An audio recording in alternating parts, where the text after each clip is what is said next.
Here is the first autococker I bought in a while, and true to my pattern, it is really because I fell in love with the anno. So last Shocktech SFL I owned was EMAG, so maybe 10 years ago. So I've always liked this style, but this one kind of got me over with this this tiger stripe matte gloss finish on it. So a couple things I'll point out on this one. Besides, I generally like to play with it with a neoprene cover on it, but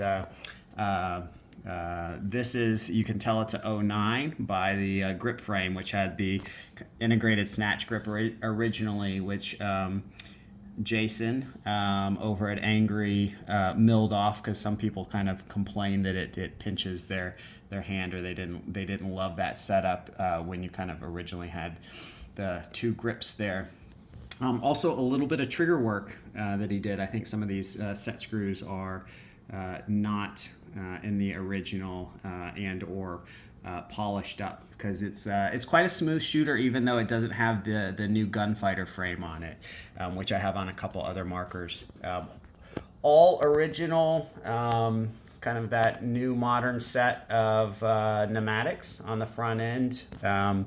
The newest style bomb and low-rise feed neck. The barrel is milled to accept Freak XL inserts, which means that even the tip, you're gonna come up to what, maybe here-ish on that.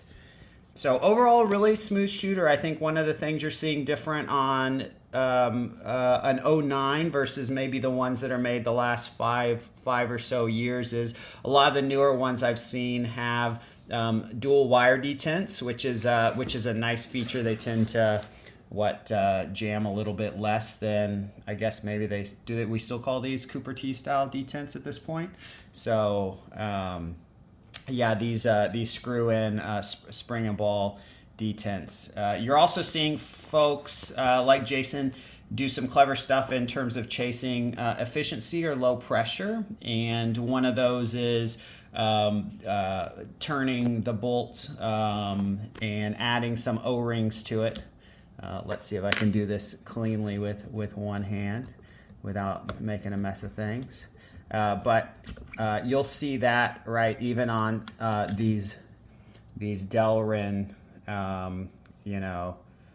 bolts, you do see some gains by grooving around where the transfer port is, and sometimes you'll see a third one up at the tip as well. And then the other, obviously, is this is a minicocker. This has the mini body style, and the latest one I saw on the Shocktech website, one had great anno, kind of that old classic Westwood purple blue fade reverse splash, but also had an 11/16 valve with their new-ish Fat Rat valve inside. And so I think that brings down operating pressure to low 200s, which, if nothing else, makes for a kind of pleasing sound signature and more akin to what we're seeing from some of the modern electros. All in all, this is a super fun gun to shoot. It's really smooth, smoother than a lot of the other autocockers I have with slider frames in it, and yeah, this is a fun one. The other thing I'll say is, like, the prices on these now are a lot more reasonable than some of the other high-end ones, like thinking of you, Westwood, and some of the Revenge aka markers. So you can pick one of these up without a super extravagant anodizing for what, $800 or $900 at the time of this video in 2015. So who knows what it'll be in a couple of years, but there you go.